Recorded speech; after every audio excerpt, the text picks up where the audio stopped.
Okay. Okay. Hey. Hey. Calling Chris Anderson in studio W1. Yes. Well, sort of, kind of. Yes. At this very moment, I'm in studio W1. But when you watch this, I won't be. I will be in the Ardennes, and you will not be in your well-carpeted studio either, will you? I will not be here I don't have a good name for my studio, high above Michigan Avenue in Chicago, but I will be at the Chicago Bears game. The Bears. And by this point, will they have lost already, or will they be in the process of losing? The game, I think, by this point will just have no, it'll be like in the fourth quarter. It'll be in they'll definitely quarter. Have lost though by this point. And you'll be asking yourself, why didn't I just do the show and save myself the money? But I could have saved the money, avoided freezing. I think the temperature is supposed to be a high of 15 degrees. And, life is full of decisions that one reflects on later. And I'm sure I'll be freezing too, because I'll be in the woods pointing at trees and going, and holes in the ground that probably were made well after World War II. Maybe. I'm just saying. Maybe. I mean, if not the ones I show people. Welcome everybody to History Happy Hour. Thanks to Steve. Oh, wow, you've just gone. A blizzard is going on. Chris has just gone all cloudy on me. I'm not sure what's going on there. Okay. But thanks to Stephen Ambrose Historical Tours for helping to bring you this show. Check out their rich offering of military history tours at stephenambrosetours.com. Can we not? What can we do? I'll remove and come back. Maybe I'll see. Try it. Try it. Okay. Wow. Chris Anderson, fuzzy, but now we're bringing still it back. Fuzzy. Still fuzzy. Okay. Wait. Okay. I could do this too. Okay, that's tricky. I'm gonna try it. You're seeing now all of the inside baseball. This is but I know it's crazy. Let me see if I can change my camera. Wild times here at History Happy Hour.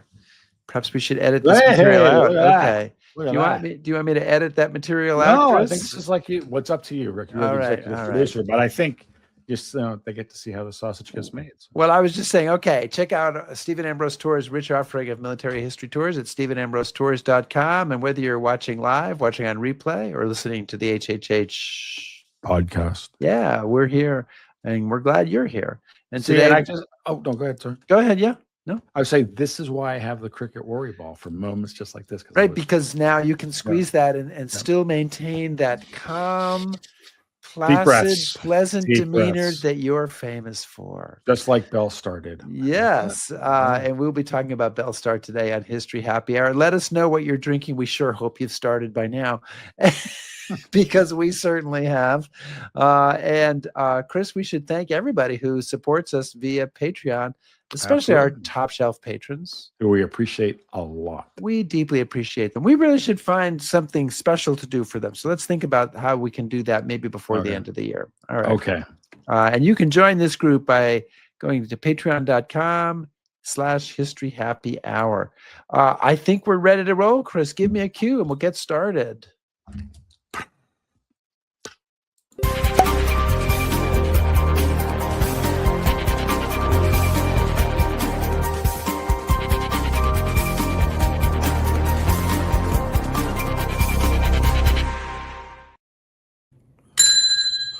There you go. You brought it. I feel better. I did. The bar is open. Hey, if you're like me, when you hear the name Belle Starr, you think, okay, Western outlaw. And chances are that this picture or some similar picture comes to mind. And maybe you don't know a whole lot more than that. I would say, Chris, that her star has risen and fallen over the years. See what I did there? Yeah. And there's a new book coming out about her on Tuesday. It's called Queen of All Mayhem. It is by Dane Hucklebridge. Dane is a Midwesterner living in Paris. He is both a novelist and nonfiction writer. This is his fifth book. He's also a graduate of Princeton, which will be a stop on the new Revolutionary War tour that I am scouting. So let me say that one in. Dane Hucklebridge, welcome to History Happy Hour. Thank you so much for having me. It's an honor and a pleasure. Excellent. Did you bring a cocktail?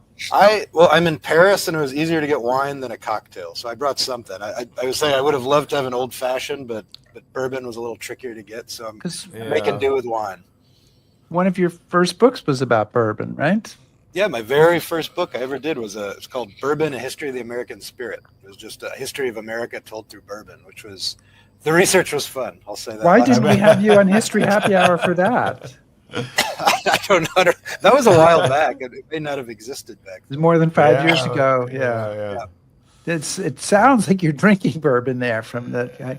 Now look, Dane, let me just ask you a question. Since you went to Princeton, have you ever been to the Battle of Princeton battlefield? And by the way, a lot is riding on your answer.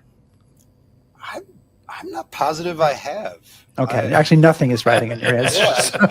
Off the top of my head, I'd say no, but it's possible I did it. It's about 1.4 miles from Nassau Hall, and Nassau Hall is actually also part of the Princeton battlefield because colonial forces fired a cannon that actually hit Princeton Hall, Nassau Hall. That I remember. I remember there was. I don't remember that on the spot, but they. Well, not the cannonball, but I remember there was some supposed mark where a cannonball had hit, or was. Yeah, I was looking for it. I couldn't find it. So technically speaking, then he has been to the Battle of Technically speaking, he has been. So cut him some slack. Yeah, sure. All right, fair enough. Okay, Dane, let's get started. And let me just throw it out there. First question: who is Belle Starr? Because I don't know that everybody in 2025 has as much of an idea as like I did when I was a kid reading about her. Can we start with a bit about her to set the stage? Tell us a little bit about this lady. Certainly. Belle Starr was a female outlaw, bandit, smuggler, stick-up artist, horse thief, who was sort of a local celebrity and local terror in the Texas area around Dallas and in what was then Indian Territory, modern day Oklahoma, and who got in all sorts of hijinks and scrapes and trouble with both tribal authorities and federal authorities, the U.S. Marshals. And she lived a very tumultuous life. She ran with some very interesting characters, with Jesse James, Cole Younger, Jim Reed, other famous outlaws. Eventually married into the Starr family, which was a very kind of locally powerful and somewhat dangerous family in the Cherokee Nation. And eventually she was executed gangland style. She was shot off her horse from behind and then killed at point blank range with a second blast of buckshot. And the verdict is still out on who killed her. That's one of the history's great unsolved mysteries. And I talk about that a fair amount in the book too, trying to put forth some different theories on who might have pulled the trigger. All right. So, Dane, one of the things, like kind of as a baseline, because one of the things I find interesting is she seems to be a character that everybody knew something about, and now she doesn't really pop up. We're not conscious of her. What's the world that she's kind of brought into? You talk about 1848 and her kind of start in life. So describe, where she comes from, what her background was like. Sure. I think her family is essentially a prime example of westward migration, the story of Appalachian westward migration. But one thing that's interesting on her dad's side, though, there's often this common perception that she was a typical kind of Scots-Irish, rootin' tootin', whiskey drinking, whatever. But in fact, her origins are German. And that's one sort of the second big group you don't hear as much about that settled Appalachia. There's the Scots-Irish, but also there's this very large group of Germans who followed a similar route. Both the Scots-Irish and the Germans, this first wave of German immigrants, settled in Pennsylvania.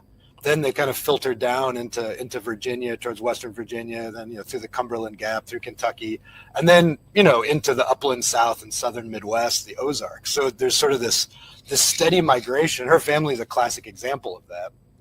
And they started out in Pennsylvania, like I said, followed that western route, and they ended up in Carthage, Missouri, which is on the southwestern Missouri, right on the very edge of the Ozarks, which is a sort of a common destination point. And this part of southern Missouri was very pro-Confederate, very strong Southern sympathies at that time. And there were some transplanted, Yankees, Northerners too, but the majority of the people were transplanted Southerners who, mostly from the upland South, but also other parts of us who'd made this westward migration. So they carried that kind of culture and those beliefs and those things with them. And so that's the milieu she grew up in southwestern Missouri. And then you had, Bleeding Kansas, these sort of, the beginning, which is sort of a precursor of the actual Civil War, these fights between what would soon become, Jayhawkers and bushwhackers and whatever, these sort of paramilitary forces.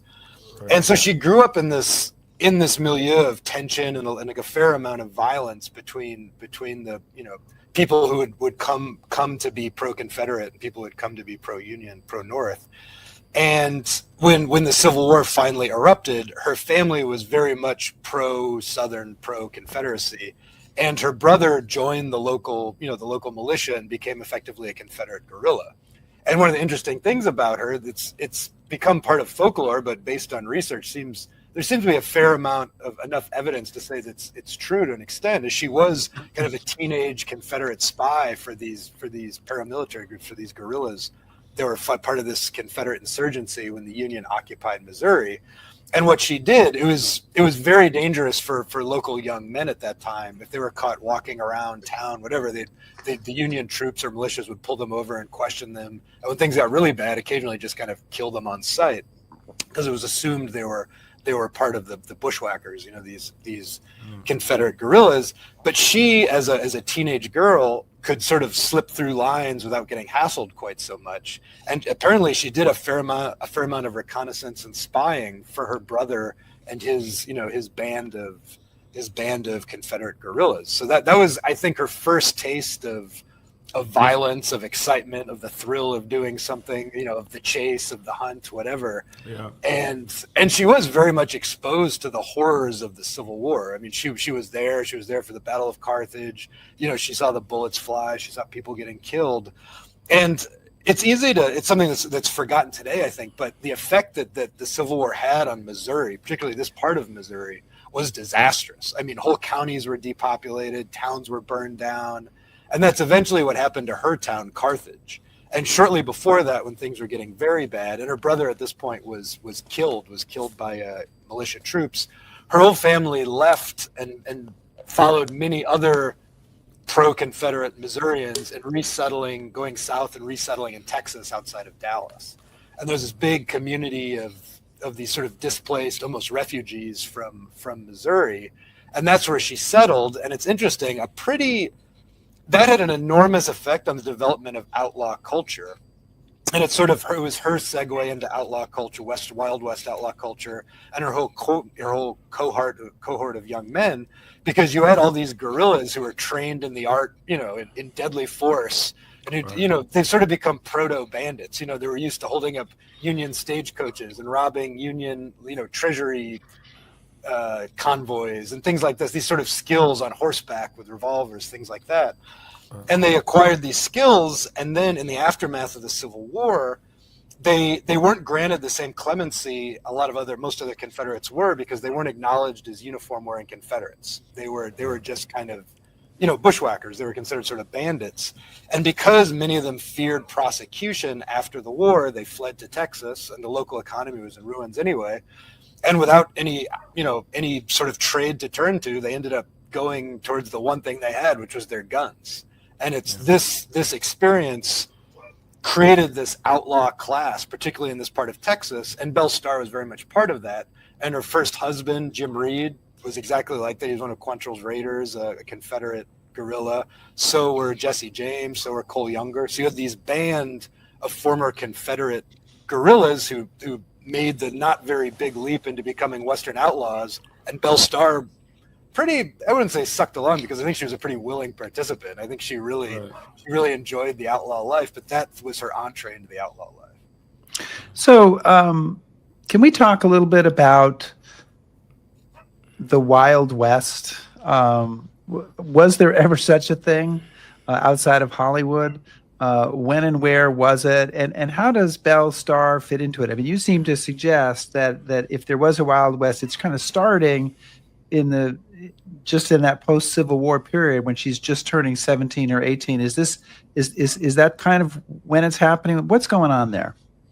Yeah, I think, the idea of the West in American history has always been somewhat plastic and open to interpretation, because it's always, Western expansion, what we think of, quote unquote, the frontier, was always pushing westward along with European colonization.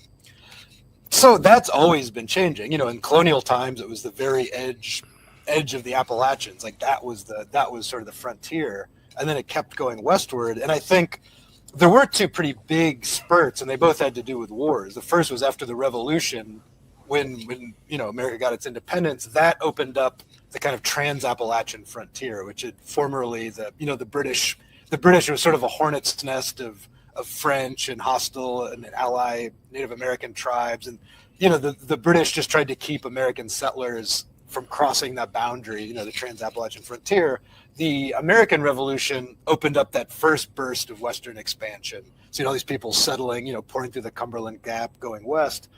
And I think the other big burst, and then it steadily went westward after that. But the other big burst, I think, was the other big war, was the Civil War. And I think that kind of the end of the war, the end of these sort of tensions with adding on states and adding on, trying to keep this balance between slave states and free states. When that was all over, and then coupled with the introduction of the railroad and other things, you had this other big burst of Western expansion. And when we think of the Wild West, I think that's the period we're really thinking about, from right at the end of the Civil War, right around 1865, 1866, up until probably around 1890, when there weren't that many areas left where you could get away being a rootin' tootin' criminal, or where there were essentially Native American rebellions against this colonization ended. You had I guess you could say the Wild, of the sort that it became under federal, pretty like strong federal authority. I would say that happened roughly. I mean, it's open to interpretation, but I say around 1890, something like that. So I'd say roughly you could say what we consider the Wild West would be from the end of the Civil War up until around 1890. So basically for Belle Starr's entire adult life. Basically, yeah. I mean, that's what's fascinating about her as a character, is she was there. I think I say in the book, there at the start of it and there in the heart of it. Her career as a criminal essentially spanned the opening and the end of the Wild West era, and she saw it firsthand. So, Dane, I mean, I want to kind of go back to it because I think it's a really interesting point that you make. Talk a little bit more about that connection between kind of the after effects of the Civil War and what's happening in the West. Because I think, in most people's perception, there's the Civil War, lease surrenders at Appomattox, and then all of a sudden there's westward movement and homesteaders and all that great things happen. But you do a really good job of explaining that connection between the violence of the war and what comes after. Sure, I guess expounding a little bit on what I hinted at before. Not all Wild West outlaws obviously were former Confederate Missouri guerrillas, but you had this core group who couldn't, they didn't want to go back to Missouri because they're worried they might get either hung by, tried by officials or lynched by kind of mobs, so now that the war was over. And they'd acquired all these skills. It was almost like that was a training ground to be a Wild West outlaw. And the things when you think of the classic Wild West type capers, chasing down stagecoaches, running down, train robberies, bank stickups, kind of horse banditry, these type of things. These were all skills that were mastered in the guerrilla campaigns, particularly by groups like Quantrill's Raiders, things like that, during the Civil War. And because all these young men, and this is something, in different points in history, you see that a lot. That's why, if in war, when you occupy a country and an army surrenders, it's good to have some sort of plan for what to do with all these young men with battle skills who suddenly need to earn a living. And in there's plenty of examples of this both in recent history and going back. And in the case of these former guerrillas, there wasn't really any accommodation made for them, and they suddenly had this relatively lawless frontier that was just their blank canvas. And one thing that's also very interesting in the case of Belle Starr, they had these existing relations with native nations and Indian territory. Because one thing that's really interesting about the Civil War, you have some of these, particularly, I talk a lot about the Cherokee Nation. they, for the most part, supported the Confederacy, and they actively helped out Confederate guerrillas in Missouri and Confederate troop movements there. Because, as a matter of fact, there were many powerful Cherokee families who owned slaves and were pro Confederacy. And in their working together, these kind of relationships they had, particularly during the winters, it was hard to hide out in Missouri, to hide out in the woods as a guerrilla band in the winter. So oftentimes they would flee, and they would usually either go to Texas, where many of them would end up later, or go to Indian territory, kind of staying with their hosts, their Cherokee hosts, or what other nations participated too, but I'm talking mostly about Cherokee. And they established these relationships. You start to see the inkling of what would have later, because they would kind of pay tribute in a way. Like they would also engage in horse theft and cattle rustling as their kind of banditry and the excuse of supporting their Confederate cause. And then some of these Cherokee families, the Starr family among them, Tom Starr was very active, as well as some other families, would help fence some of these cattle and provide these guerrillas with hiding places and shelter during the winter, whatever.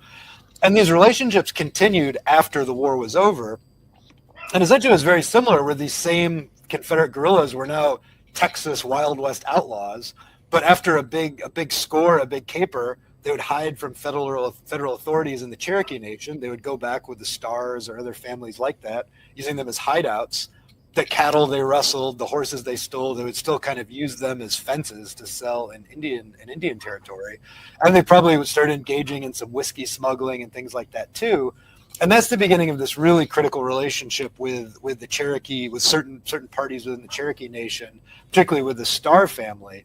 And Belle Starr's first husband, Jim Reed, that was his initial, he was, it's sort of like organized crime, like the mafia. He got involved in lots of sorts of different types of crime.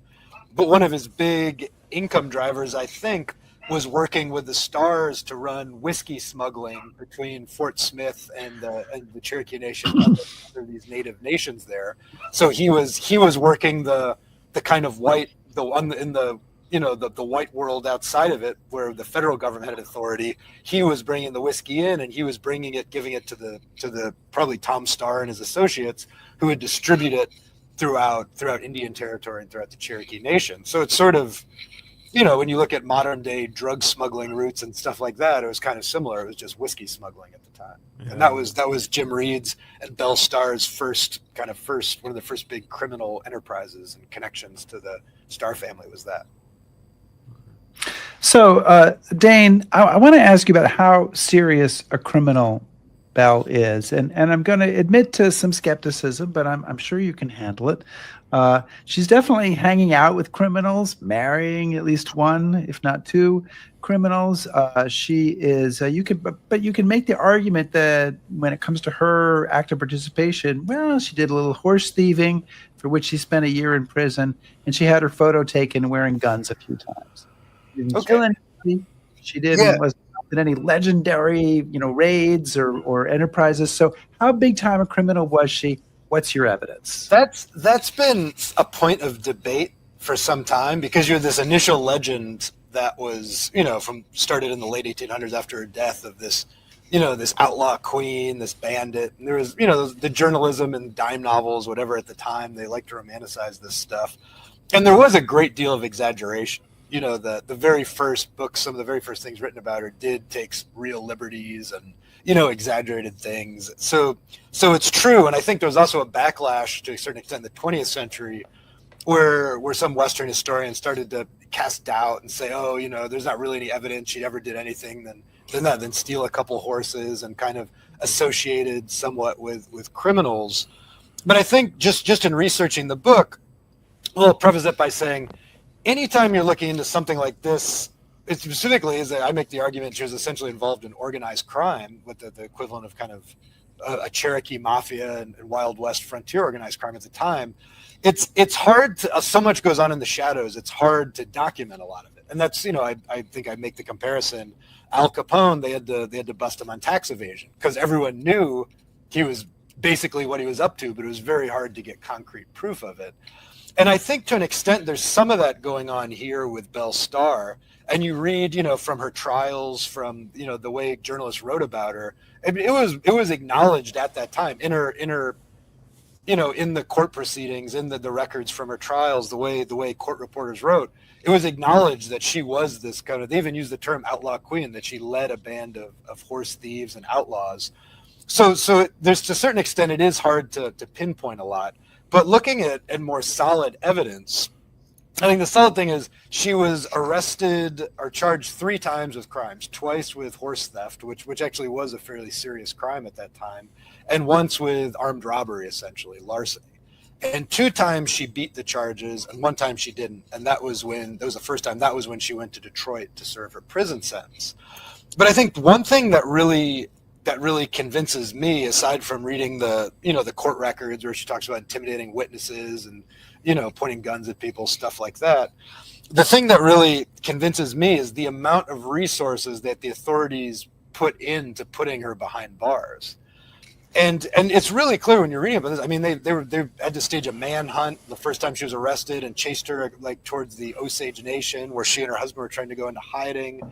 They were constantly raiding her property, Younger's Bend, this ranch, looking for evidence of crimes, things like that. And as you read her story, you read the primary sources documents, you realize that both federal authorities and tribal authorities were exerting tremendous amounts of resources to try to put her behind bars at a time when, Indian territory at that time was as wild as the Wild West got. I mean, it was crawling with outlaws and bandits and cutthroats and things like that.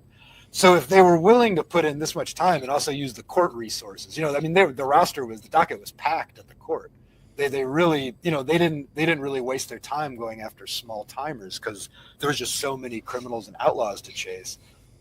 And when you look at all these factors together, it becomes clear that, while the legend definitely has been aggrandized to a certain extent over the years, that she was, the only explanation is she was actually sort of a leader of an organized crime group. And that's why they're investing so many resources into putting her behind bars, and why she did end up behind bars.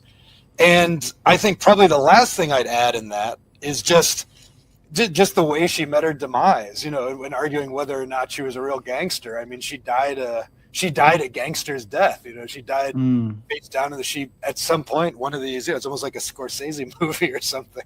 She angered someone enough, made enough enemies that at some point someone, like I said, executed her gangland style. So when you're looking at all of this together, some of it's sort of circumstantial or anecdotal evidence, but also just the court records and how journalists wrote about her, and the fact that they did charge her with 3 separate times with fairly serious crimes. I think it was enough to convince me that she was the real deal, that it wasn't just, like someone like Calamity Jane, for example. Right. As I understand it, from what I've read, there's not a lot of evidence that she could really lived up to the reputation. I think a lot of it was just kind of tall tales and whatnot. And same thing, Annie Oakley, she definitely was a sharp shooter. She definitely had great aim, but I'm not sure there's sort of this legends built up for the Wild West shows and whatnot. But I think Belle Starr was definitely the real deal. So Dane, speaking of legend, and since you've sort of resuscitated her for modern readers, how well known was she then? And is she promoting whatever public image she has, or are people just fascinated by her then, or is she just a kind of a local hero? I mean, I think during her lifetime, when she was living even prior to that, because of some of the men she ran with, particularly her first husband, Jim Reed, I think she was a bit of a local legend in her lifetime, like around Indian Territory, that area of Fort Smith, Arkansas, North Texas. You have this little outlaw corridor where I think she was known in that area, and she fought, she embraced this image. She wanted to be seen as this, the same way, some of the famous, mafia dons in history would be seen, ringside at boxing matches, with in the fancy clothes, the fur coats, whatever. I mean, there's a perfect image. She cultivated this image of kind of an outlaw queen wearing these feathered pinned hats and, black dresses and with her kerchiefs and, always wearing guns at her side. So she definitely embraced it. I think I don't think it was just posturing, because where she was living at that time, it wasn't really safe to posture as an outlaw. You had to back up your strut. And I have a hard time believing she would have, lasted very long in these places if she hadn't been able to back up her strut with the threat of violence. And there are at least anecdotal, stories about her directly confronting police and almost, kind of daring them to arrest her and getting into shouting matches and scuffles and things like that on the street. So I think she embraced it and cultivated it. I think she loved being an outlaw. She loved being a gangster the same way, certain mafia dons and, in more recent history kind of embraced the role, things like that. And I think she reveled in it. And I think it was part of her image, but I don't think she was really known nationally until after her death. And after her death, you had Fox, who was this, and he was sort of like a tabloid true crime, also boxing promoter, just kind of she gets on Fox News and it all changes, right? Yeah, but yeah, this guy Fox, he heard the story, and I do think he kind of had a few small mentions of her in his police gazette, his true crime gazette before. But after her death, he decides like, oh, this story is too good to be true, and publishes her first biography, which did take a lot of liberties, did fabricate a lot of stuff, but there's a fair amount of truth in it too. And that's when her story, when she started to become a household name, that was right after death. This would have been the 1890s. And from there, I think her story effectively took off, and you start to have kind of folk songs, stories, plays, poems. Then when Hollywood came along, you started to have movies about her life. And she did become, I think, more of a household name. And then in the post-war years, I talk about in this book, she faded a bit from the public consciousness, to the point where it's not as if nobody knows who she is. There are still, people who spark, particularly if you grew up at the time when Westerns were still really, really big. I think there's still, some people know who she is, but not like generations prior, I think. And I talk about that a bit in the beginning of the book too.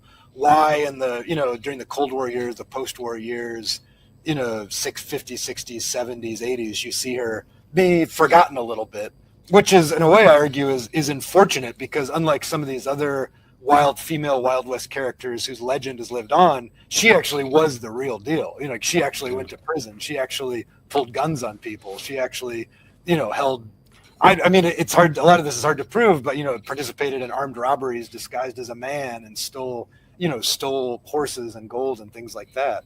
So that's something I talk about in the book too, which I can go into more of that if you want. But that's an interesting sort of cultural study. Well, I want to remind everybody that we are chatting today with Dane Hucklebridge, who's the author of Queen of All Mayhem, about the Western outlaw Belle Starr. So she is born Maybelle Shirley. How does she become Belle Starr? Well, the short answer is through marriage, but it was sort of a long and winding road, because her very first husband was Jim Reed.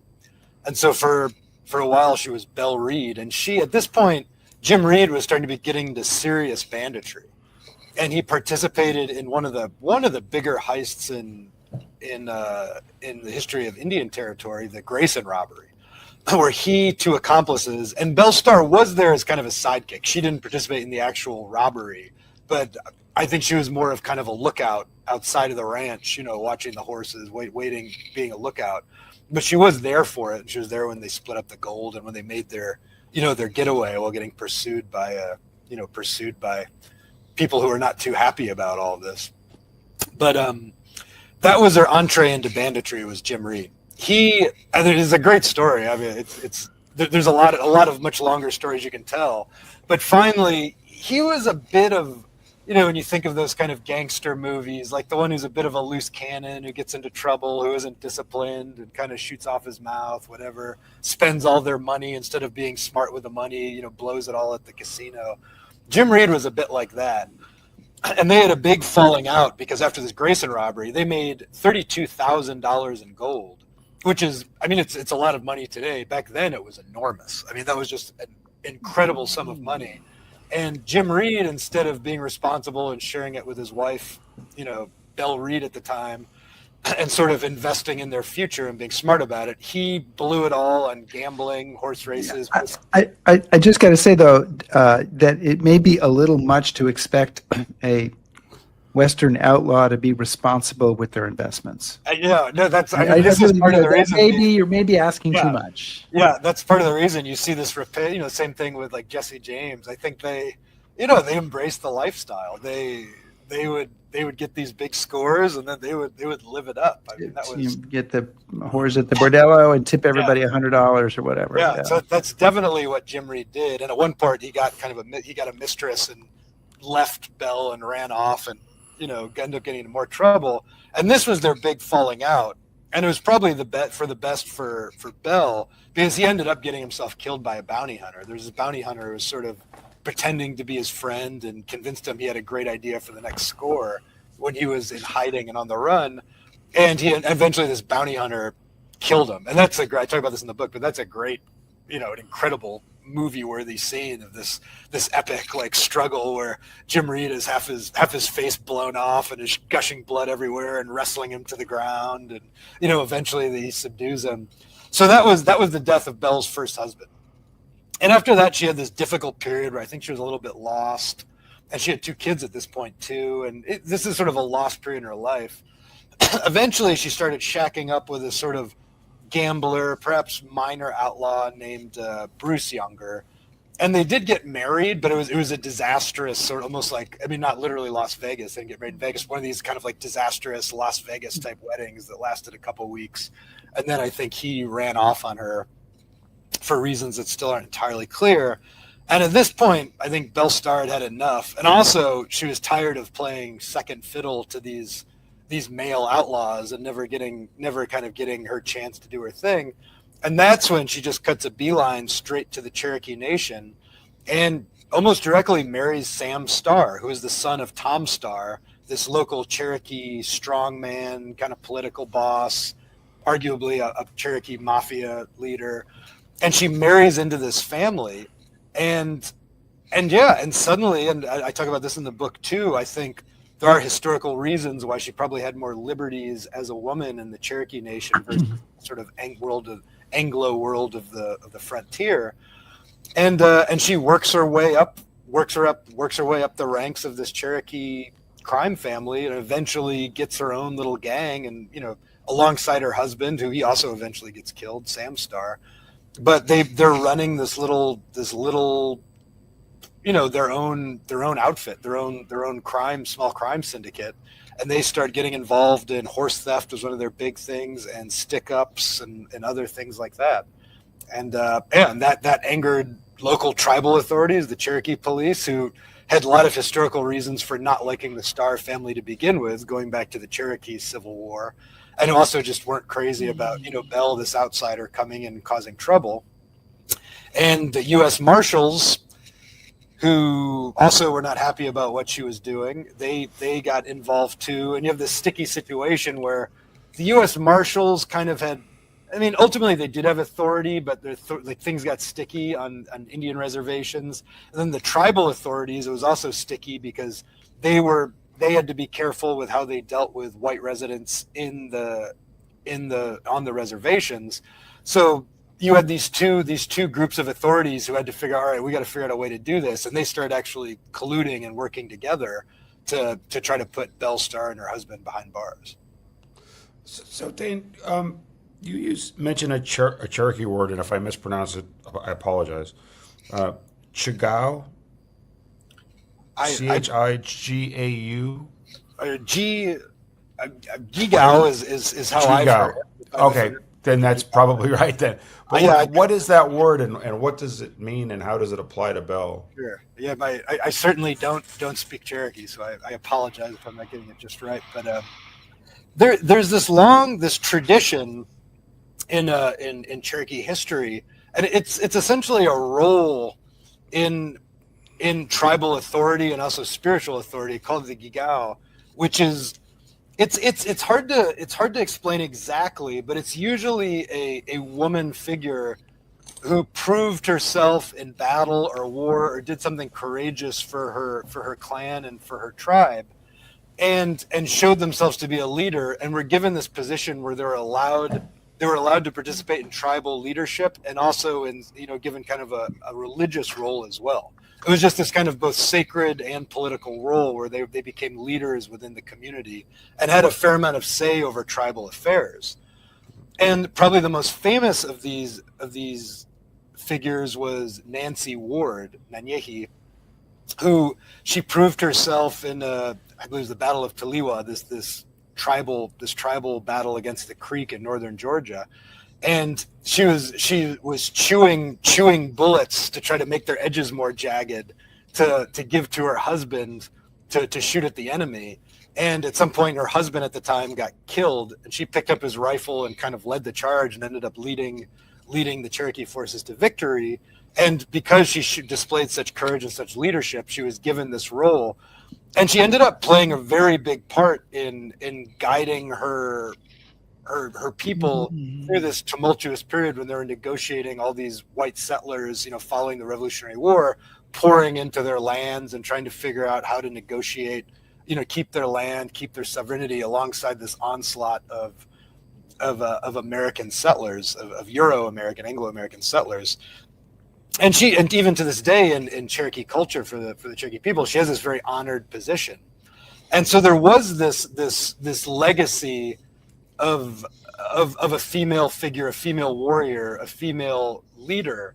And I have to think that, not that directly, that, specifically Belle thought, this this is a good place for me because of this, but it's more indicative of Cherokee culture, which was matrilineal, where property and custody of children and clan membership were passed down through females, not through males, where I think traditionally women had a much larger role in politics and society, and also were I think what was kind of marriage, sexual relationships, things like that. It was much more. It wasn't quite as strict and buttoned down as what Belle had become accustomed to in Anglo society, where essentially women were kind of almost considered property and didn't have that many rights, and that's what she was bucking against.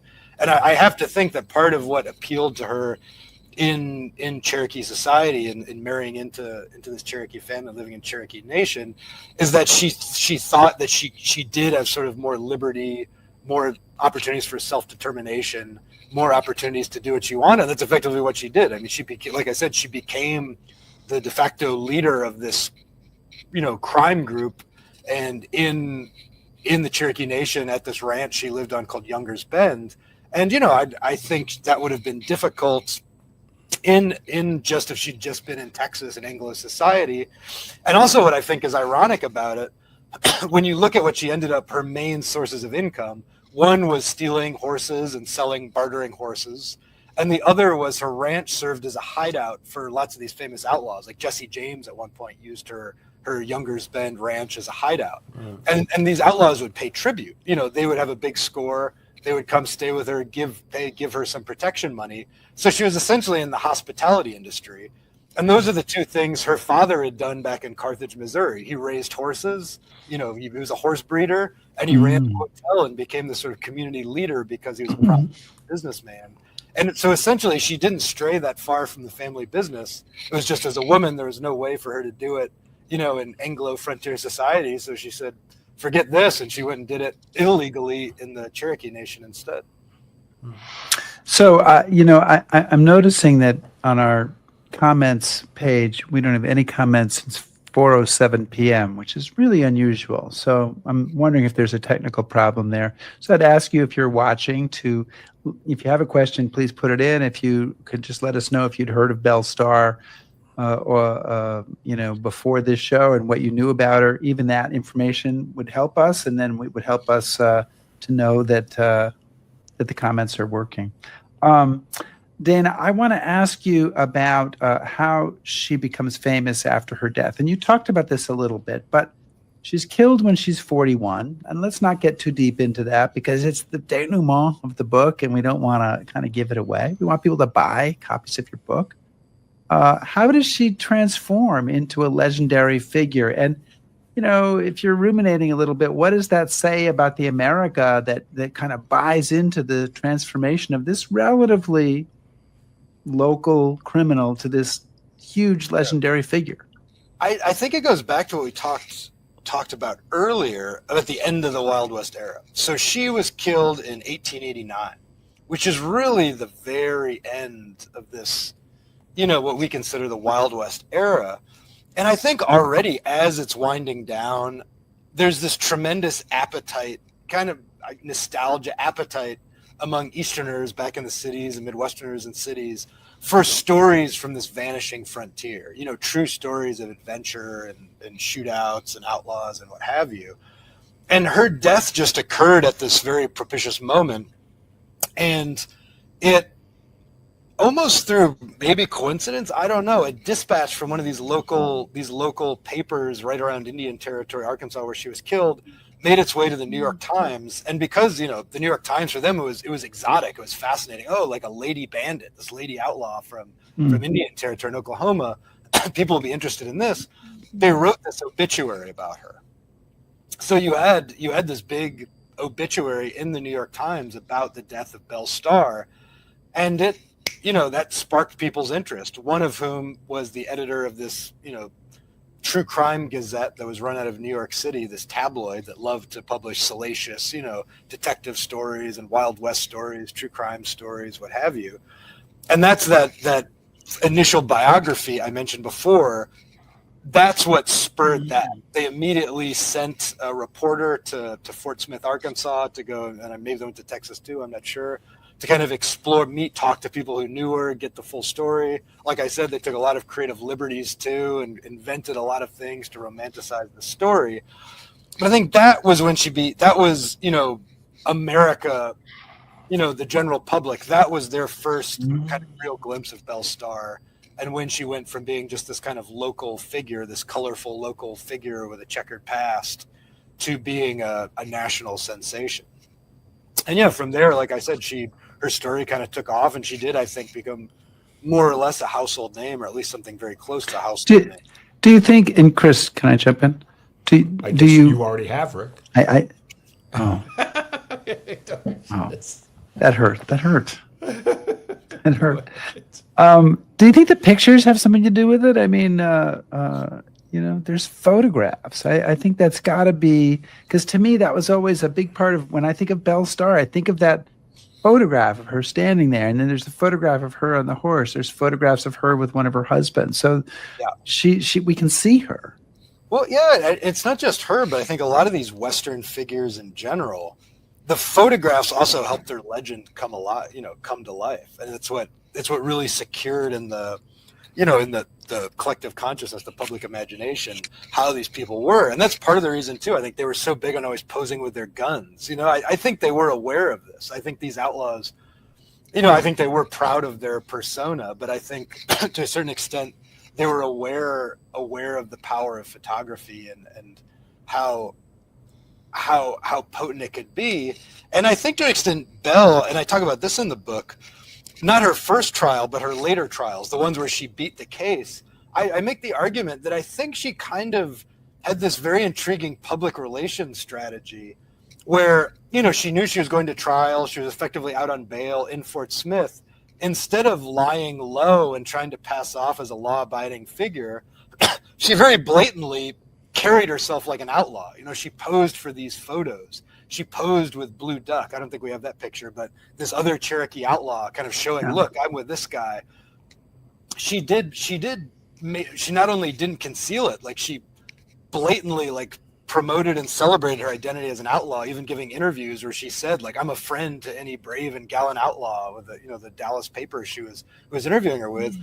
And I think it was part of this PR strategy where she knew, everyone knew her. She was going to be judged by a jury of her peers, or the judge, have the case dismissed, whether it was going to be by the judge. So everyone knew who she was. There was no point in trying to pretend she was a law-abiding citizen.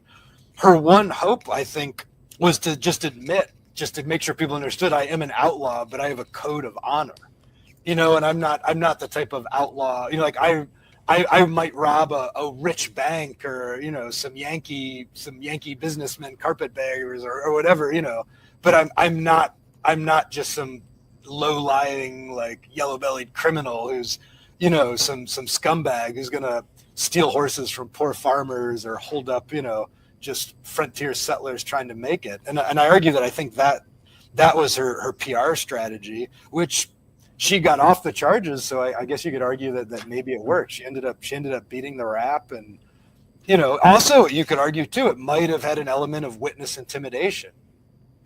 And for the armed robbery charge, where this is one of these great mysteries. And I think my personal opinion is that she did it. There was this stick up where her and a few other outlaws with their, classic faces covered by bandanas, stuck up a couple of local people. And it wasn't a huge score, but they made off with some, I think some money and trinkets and jewelry and stuff like that. And one of the witnesses said, she was confident. It was a female witness who said one of the bandits, I'm convinced, was a woman pretending to be a man, and she was wearing a white hat. And Belle Starr there'd long been these rumors about her dressing up as a man to try to evade capture and things like that. And she also had this white hat she was famous for wearing. And eventually, though, the other witnesses, this was the only witness who stuck to this story that it was a woman. And the other witnesses all said, oh, no, it couldn't have been Belle Starr. It was definitely not Belle Starr, And I think there's very much the potential that part of this campaign PR campaign, these pictures, her talking to the press in the ways that she did, very well could have been a form of witness intimidation as well. And we know from her earlier trial, the first one she went to prison for, one of the witnesses said, Belle Starr blatantly intimidated me, said, if you talk to the authorities, I'm going to waylay your road, which means, like, when you're walking home from the fields, or through the woods, I'm going to shoot you. And apparently it's unclear if she was just trying to intimidate him or if she was aiming and missed. But apparently he said he heard a gunshot one day when he was walking through the woods or whatever, and galloped off. And he was convinced it was her, or at least someone working for her. So there was this kind of history of witness intimidation as well. So possibly you could argue that these pictures serve that factor to kind of intimidate people who might testify, or even other outlaws who might try to muscle in on their turf. So Dan, I can't bring up the question, but Tammy Stone Strobel would like to know what led you to begin your research on her, and kind of what was the spark there. Sure, that's a great story, because when I was a little kid, my mom's side of the family, they have the Scots-Irish kind of frontier side. They were farmers in Texas, and when I was growing up, there was always this family legend, and we have a number of stories like this. Some of this I know for a fact are true about outlaws and people getting hung by the neck and stuff like that. But some are a little bit more family lore that I'm not always so certain how true they are. But there was always this bit of family lore that we were distantly related to Belle Starr. And, I never looked into it. I never asked how. I didn't even know that much about Belle Starr and the fact that she was this female bandit outlaw from the Wild West.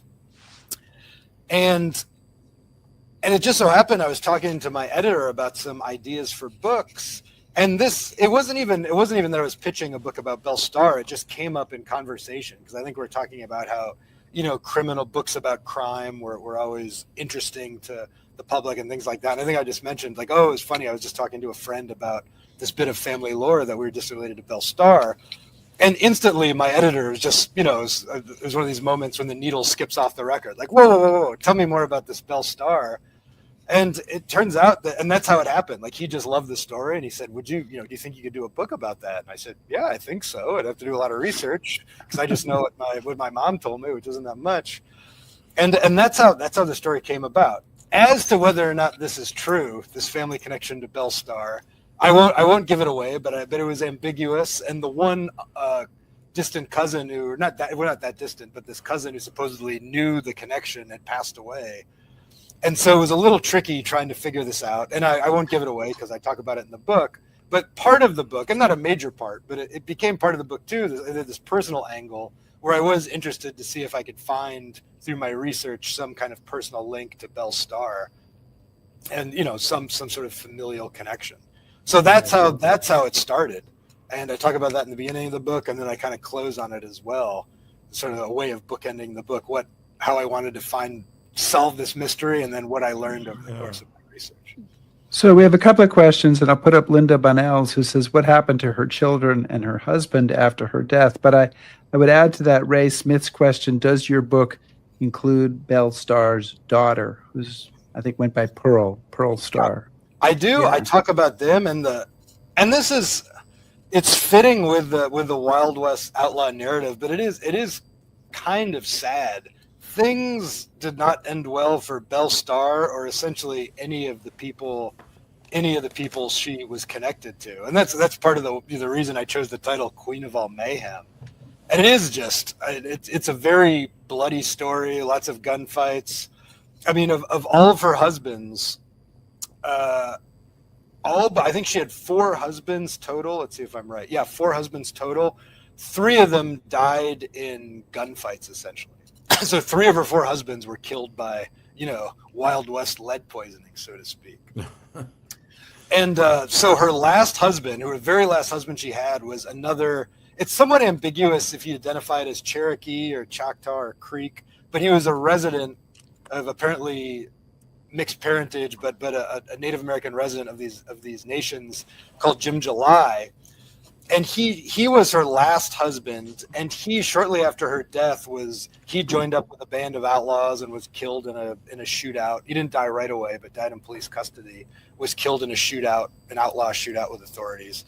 So that's her husband at the time. I believe it was a few months, I don't remember off the top of my head, but I think it was a few months or a year after her death. He died in a shootout. Her son, Edwin, who had kind of apparently a contentious relationship with his mother. She loved him dearly, but I think there was a lot of friction and tension towards the end of their lives. He was also dabbled in outlawry and banditry. He did do some time. He got arrested for theft, did some time, got out of prison, decided he wanted to go straight, and he actually tried to make it as a lawman, as kind of a deputy or whatever, working for the law. So he made an effort to go straight after he got out of prison. But, and I think there are different versions of this story. I think the true version is he got drunk one night, got in a dispute in a saloon, and he died in a shootout too. He was kind of pulling out his guns and, waving them around and possibly shooting the floor, if I remember correctly, something like that. The saloon owner, if I remember correctly, ended up blowing him away with a shotgun, I think. It's not safe behavior. Yeah, so even though he tried to go straight, he did, after his getting involved with some bad characters in crime, did try to make it as a lawman. But I think this sort of, this family, the family tradition of whiskey, mischief, getting into fights, causing trouble, got him into trouble, and he got his ticket punched. He ended up getting shot in the saloon. There's another version of the story that, if I remember correctly, that he was working for law enforcement at the time, and he tried to bust the saloon for, I don't remember what, like whiskey. They were selling illegal whiskey out the back door, something like that. I don't remember the exact version, but there's a version of the story where he was acting as a lawman, trying to, being honorable and trying to break up the ring, and was gunned down. But I personally don't believe that. I've read the newspaper articles from the town of that day, and I think he was just drunk and causing trouble, but it's possible. But that seemed the most truthful to me. And her daughter, Pearl, the version of the story I read, that she actually started working as a prostitute to try to raise money to get her, for the defense of her brother when he went to prison. I'm not sure if that's just a story or if it's true, but that's the story I heard was that's how she first started working in brothels, and she kept on doing that. She continued to work as a prostitute after that, which was probably not the most glorious way to make a living on this sort of frontier, this ragged frontier areas. But I think, if I remember correctly, she did end up working her way up and becoming kind of the madam of her own brothel. And I believe she ended up in Arizona. She is one of the only people who lived to a ripe old age, I believe. So I don't remember the exact time of her death, but she didn't die. She ended up becoming a prostitute and getting involved in the, flesh trafficking business. So it didn't, I guess you could argue it didn't end great for her either, but she did at least not get killed in a bar brawl or Right. something like that. But by those standards of that family, that's pretty impressive. So yeah, and it's, I mean, when you look at her family, and even her family back in Missouri, you know, her brother Bud got killed by gunfire, kind of, you know, when he was part of the Confederate militia at the time during the Civil War. I think one of her other brothers I know got killed, got shot off his horse. I know he stole a horse and in Texas and was, you know, essentially, I don't know if it was a posse or a sheriff, but they shot him off his horse. So her other brother died from, you know, getting into trouble, whatever, killed that way. I know one of her other brothers was getting into trouble. I'm not sure if he got killed or not, but I know he was getting into trouble with the law and had to flee. So you know, her family has this. You've already got her immediate family, all these people dying, and you know, her brother's getting killed. Then her husband's, like I said, or her first husband Jim Reed, gunned down by a bounty hunter while he's on the run from the law. Her second husband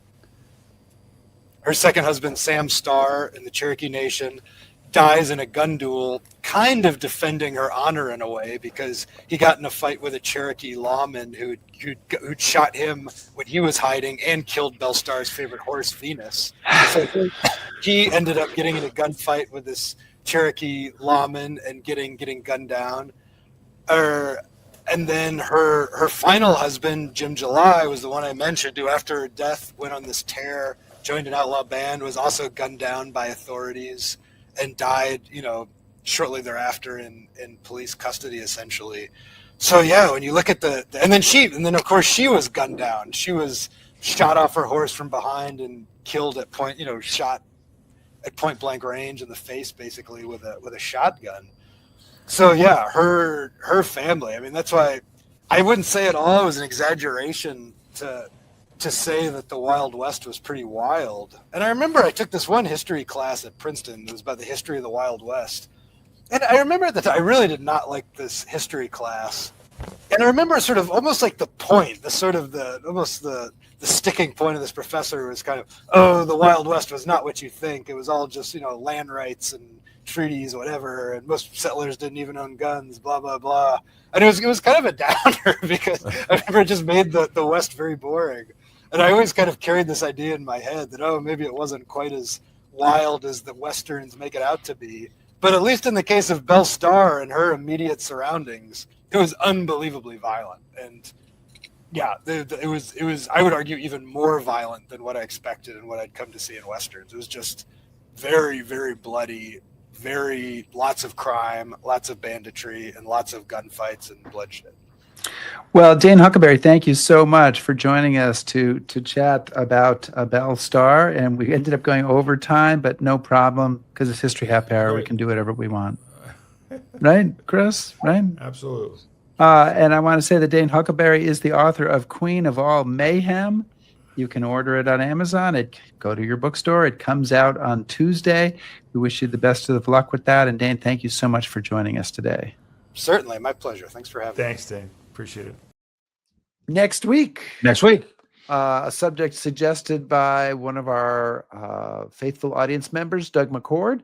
And we'll be talking to an artist from New Zealand, Sue Hayden, about her father's World War II experience. She's made an exhibition about it and written up something as George's War. And so something different we're trying, so we'll see how it goes, and I'm sure it'll be interesting. Now, I'm curious, is she going to do this live, or like our Australian guests, or are we pre-recorded? Apparently the time difference is such with New Zealand that somehow we can do it live. Wow. Okay. I don't know what weird time it'll be for her, but Who's going to be outside on a porch with a glass of wine? The sun's going to be shining. I don't know. All of these things could be true, or it could be the middle of the night in the winter. It won't be winter. It'll be warm, right? Yes. So it'll be like June-ish for New Zealand. We haven't had anybody from New Zealand on before. No, it's the first. No. Right, so live across the world. History Hour spans the We globe. hope the technology can hold up. We're laying the cable right now. We have satellites are being transposed. Okay. Please subscribe to us on YouTube. Follow us on Facebook. Shout out us on Blue Sky. Listen to our podcast. Back us on Patreon. And if you feel like looking at our 279 previous shows, go to historyhappyhour.com. Indeed. Thanks, everybody. Stay safe.